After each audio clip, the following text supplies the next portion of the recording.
Hi అండి. అమ్మ ప్రేమ. అందరూ ఎలా ఉన్నారు? బాగున్నారా? నేనైతే చాలా బాగున్నానండి. మీరందరూ బాగుండాలని మనస్ఫూర్తిగా అయితే నేను కోరుకుంటున్నాను. ఇక్కడ వీడియో 3 డేస్ నుంచి అయితే ఏం పెట్టలేదు కదండి. అక్కడ గొంతు ఇదంతా కూడా వాచింది బాగా. టాన్సెస్ అంటారు కదండి, అవి బాగా వాచి దానివల్ల జ్వరం అవి కూడా అయితే వచ్చిందండి. గొంతు కూడా వాయిస్ ఏమీ బాగోలేదు. మాట్లాడటానికి కూడా అంత ఓపిక అయితే లేదండి. ఇంకా 3 డేస్ అయింది, ఇంకా వీడియోస్ ఏం పెట్టకని చెప్పేసి ఈరోజైతే ఎడిట్ చేసి వాయిస్ ఓవర్ అయితే ఇస్తున్నాను. ఇంకా నైట్ నేను దొండకాయలు అవన్నీ కూడా కట్ చేసుకున్నానండి. లేచేలకి 6:30 టైం అయింది. నైటు కట్ చేసుకుని పెట్టుకోవటం వల్ల చాలా ఉపయోగకరంగా అయితే ఉన్నాయి. వెంటనే లేచిన వెంటనే ఇంకా ప్రేయర్ చేసేసుకొని వంట అది చేశాను. వాళ్ళైతే లంచ్ బాక్స్ కట్టేసి రైస్ అయితే తినేసి వెళ్ళిపోయారండి. వాళ్ళు వెళ్ళిన తర్వాత ఇంకా పాలు అవి కాచేసి పక్కన పెట్టేసి నేనైతే కొంచెం టీ అయితే పెట్టుకొని ఇక్కడ వేడివేడిగా అయితే తాగుతున్నానండి. ఆ వేడివేడిగా ఉన్నప్పుడు తాగుతుంటే గొంతుకి కొంచెం రిలీఫ్గా అయితే ఉన్నట్టయితే ఉంది. ఇంకా ఆ తర్వాత తాగేసిన తర్వాత గిన్నెలన్నీ కూడా ఒక పక్కన పెట్టేసుకొని అవన్నీ సర్దేసి పక్క పట్ల అవన్నీ కూడా తీసేసాను. ఇంకా దుప్పట్లు అయితే వాష్ చేశానండి. దుప్పట్లు అవన్నీ కూడా బట్టలు చేత్తోనే అన్నీ మేడ మీదకి వెళ్ళి శుభ్రంగా వాష్ చేసేసుకొని కిందకు వచ్చి ఆరబెట్టేసుకొని మళ్ళీ అయితే ఇంట్లో పనులు అయితే ఉన్నాయి అని చెప్పేసి ఇంట్లోకి అయితే వచ్చేసానండి. ఇంకా ఇక్కడైతే బట్టలు వాష్ చేయకముందు అయితే కూలింగ్ వాటర్ అవన్నీ కూడా పెట్టేశాను. ఒక 15 రోజుల నుంచి అయితే మేగడ అవి కూడా అయితే దాస్తున్నానండి.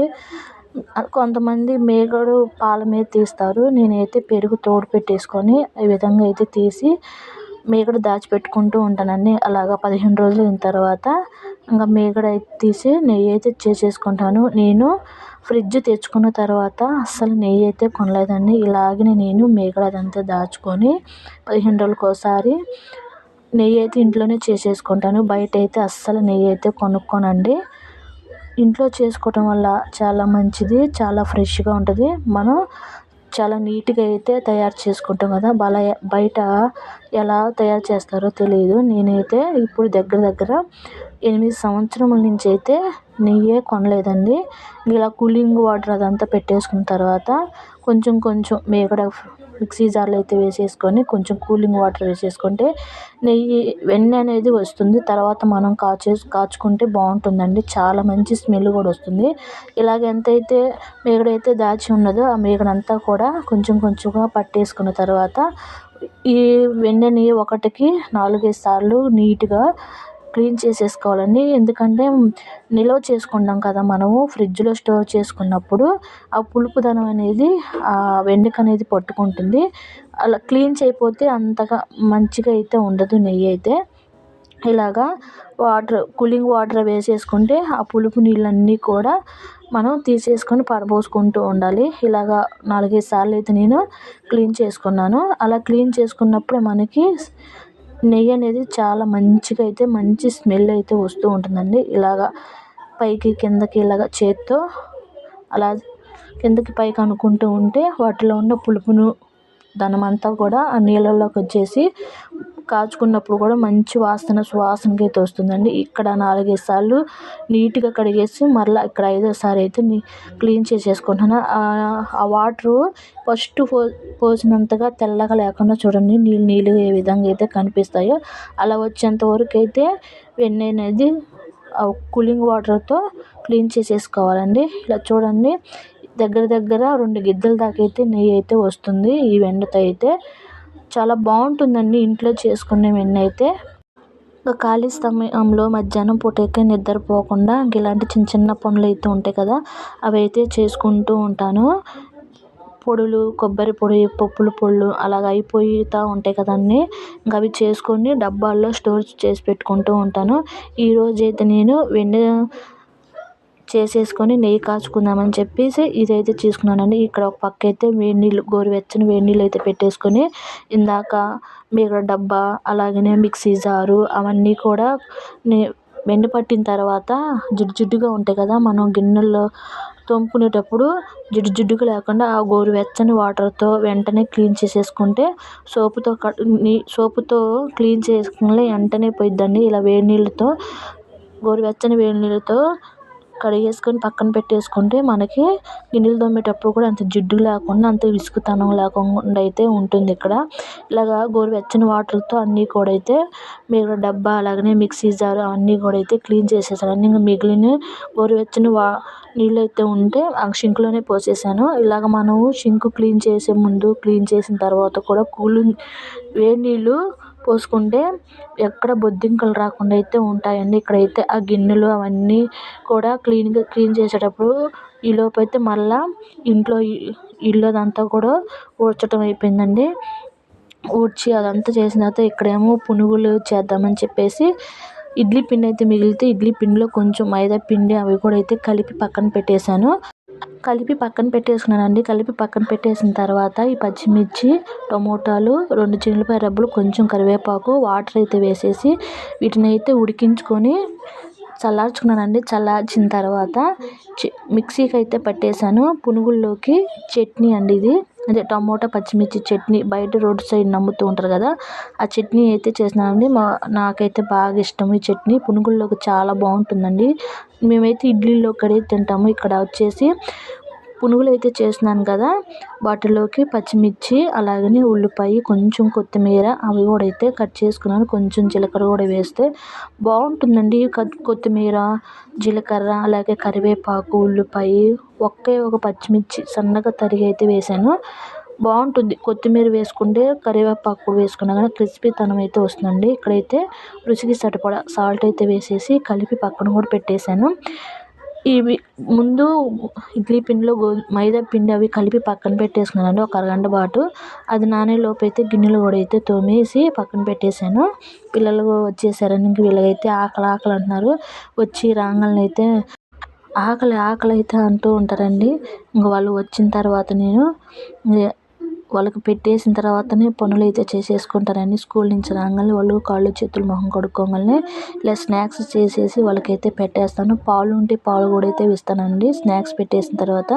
ఇక్కడ వచ్చేసి ఆయిల్ అంతా కూడా వేడెక్కిన తర్వాత మనం కలిపి పెట్టుకున్న పునుగుల పిండిలు కూడా చిన్న పునుగులు అయితే వేస్తున్నాను. ఒక్కొక్క సైడ్న బోండాలు అంటారు, ఒక్కొక్క సైడ్న పునుగులు అంటారు. మా సైడ్ మేమైతే పునుగులు, చిట్టి పునుగులు అట్లా అంటూ ఉంటామండి. ఒక్కొక్క ఊళ్ళో ఒక్కొక్క రకంగా అయితే అంటూ ఉంటారు. ఇక్కడైతే వేగిని అయితే తీసి జాలి గిన్నెలు అయితే వేస్తున్నానండి. పునుగులు కానీ గారెలు కానీ ఏవైనా కానీ నేను ఒకేసారి కలర్ వచ్చేంత వరకు అయితే వేపనండి. మరలా అయితే గోల్డెన్ కలర్ వచ్చేంత వరకు అయితే వేపుకుంటాను. ఇప్పుడు లైట్ కలర్ అయితే వచ్చింది కదండి, మరలా కొంచెం కలర్ వచ్చేంత వరకు అయితే వేపుకుంటాను. అలా తీసి మరలా 2 వాయిలుగా అట్లాగా వేస్తూ ఉంటాను. అలా వేయించుకుంటే పైన క్రిస్పీగా లోపల కూడా చాలా గుల్లగా అయితే ఉంటాయి. నేను ఎప్పుడు చేసిన పునుగులు కానీ గారెలు కానీ ఇలాగ 2 వరుసలకైతే వేపుకుంటూ ఉంటాను. ఒక వరుసే వేపి ఒకవేళ మా వారు వచ్చినప్పుడు అలా పెట్టేసానా, మా వారైతే అట్లా వద్దు నాకు మరలా అయినా వేయించైనా ఇవ్వంటారు. తనతో ఎందుకులే అని చెప్పేసి నేనే ముందుగానే 2 వరుసలుగా అట్లా వేయించి ఇస్తాను పిల్లలకైనా మా వారికైనా. అలా 2 వరుసలుగా వేపితే క్రిస్పీతనంగా అయితే వస్తాయని మా వాడు కారపొడి తినవురా నన్నే కొంది 2 పప్పుల పొడి అలాగని కొబ్బరి కారం పొడి చట్నీ కూడా వేసుకున్నారు. టమాటా చట్నీ తినమన్నా కానీ తింటానన్నాడు, కానీ తినలేదండి. ఆ చట్నీతో ఒక్కటే తినేశారు.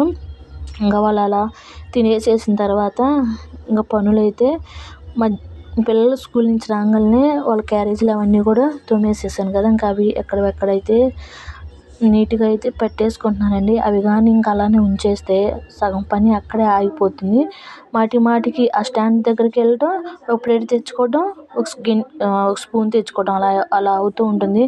ఎందుకులే లేనిపోయిందని చెప్పేసి అక్కడ గిన్నెలు అక్కడ పెట్టేసుకుంటే వెంటనే వంట చేసేటప్పుడు తక్కువని అలా తీసేసుకొని అలా వాడుకోవచ్చండి. అవసరం అవుతూ ఉంటాయి కదా, దగ్గర ఉంటే వెంటనే తీసుకొని వాడుకోవటానికి ఉపయోగపడుతూ ఉంటాయి. ఇక్కడ ఇలా స్నాక్స్ బాక్సులు అలాగనే అయిపోయినాయి ఏమన్నా పోపు దినుసు డబ్బాలు ఉంటాయి కదా, అవి కూడా అయితే అయిపోయినాయి వెంటనే నేను క్లీన్ చేసేసి పక్కన పెట్టేసుకుంటానండి. ఏదైనా సరుకులు తెచ్చుకున్నా వెంటనే వాటిల్లో వేసేసి వచ్చని చెప్పేసి నేనైతే ఇంకా ఎక్కడ నీట్గా సర్దేసిన తర్వాత నేను కూడా రెడీ అయ్యి హాస్పిటల్ దగ్గరికి వెళ్ళానండి. గొంతంతా కూడా బాగా వాచింది. వాయిస్ కూడా నాకు సరిగ్గా అయితే రాలేదు. ఇంజక్షన్లు అవి కూడా అయితే చేయించుకున్నానండి. జ్వరం కూడా ఉంది. దాని ద్వారంగా అలాగా చిన్నగా పనులు చేసుకున్నాను. అలానే కూర్చొని ఉండిపోతే పనులైతే ఆగిపోతాయండి. ఇంట్లో ఆడవాళ్ళకి బాగలేకపోతే ఒక్కరోజు రెస్ట్ తీసుకుందాం అనుకున్నావా, రెండో రోజు రెస్ట్‌కి తీసుకున్నంత తగినట్టుగా ఇంట్లో పని అయితే మస్తుగా అయితే ఉంటుందండి. ఇది నేను చాలా సార్లు అయితే ఫేస్ చేసేసాను. ఇంక ఉదయం నేను ఇక్కడి నుంచి వచ్చేసి సాటర్డే రోజండి నేను శుక్రవారం నైట్ నానబెట్టేసానండి. ఇంక చేద్దాము ఈ కర్రీ చపాతీ చేద్దామని చెప్పేసి. కానీ ఆ రోజు కుదరలేదు. ఇంక అవేమో ఫ్రిడ్జ్‌లో పెట్టేశాను. సాటర్డే రోజు సాయంత్రం అయితే చేశానండి. ఇవైతే రాజ్మా, అలాగే తెల్ల బఠానీలు, తెల్ల శనగలు అవి ఉంటాయి కదండీ, కొమ్ము శనగలు, అవి 4 కలిపేసి నానబెట్టేశాను. బాగా నానిపోయాయి. ఇక్కడ కర్రీలోకి వచ్చేసి ఉల్లిపాయ, 1 ఇంచు అల్లము, దాల్చిన చెక్క, చిన్నుల్లిపాయ, లవంగా, యాలకులు వేసేసానండి మిక్సీ పట్టడానికి. ఇక్కడేమో 3 టమాటాలుగా మెత్తగా మిక్సీ పట్టేసి ఒక గిన్నెలోకి తీసి పెట్టేసుకున్నాను. ఇక్కడ ముందుగా ఉల్లిపాయ అవన్నీ ఉన్నాయి కదా, అవి కూడా అయితే మెత్తగా మిక్సీ పట్టేసుకొని పక్కన పెట్టేసుకుంటున్నానండి. కంపల్సరీగా ఇలా చేసి పెట్టుకుంటే గ్రేవీ బాగా వస్తుంది. నేనేమో చపాతీ పిండి కూడా కలిపేసి పక్కన పెట్టేసుకున్నానండి. కొంచెమే ఉంది. పిల్లలకి నా వరకు అయితే చేసేసాను. ఇక్కడ ఆయిల్తో చేద్దామని చెప్పేసి ట్రై చేశానండి. నేను ఎప్పుడు పొడిపిండి వేసి చేస్తాను. ఈరోజు ఆయిల్ వేసి చేస్తున్నాను. అంతగా ఆయిల్ వేసి చేస్తారు కొంతమంది.